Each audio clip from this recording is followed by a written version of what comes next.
বিষয়ক সম্পাদক জেলার জিসাসের সদস্য সচিব। আজকে আমরা এসেছি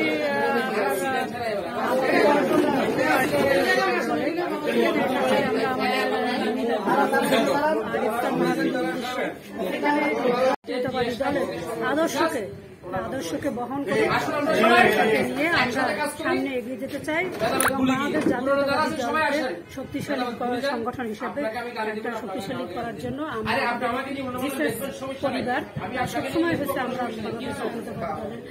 বাংলাদেশ জাতীয়তাবাদী দলের কারণ এটা হলো বেগম জিয়ার প্রতিষ্ঠিত দল। এটা আমাদের প্রতিষ্ঠাতা চেয়ারম্যান হাসিম রানা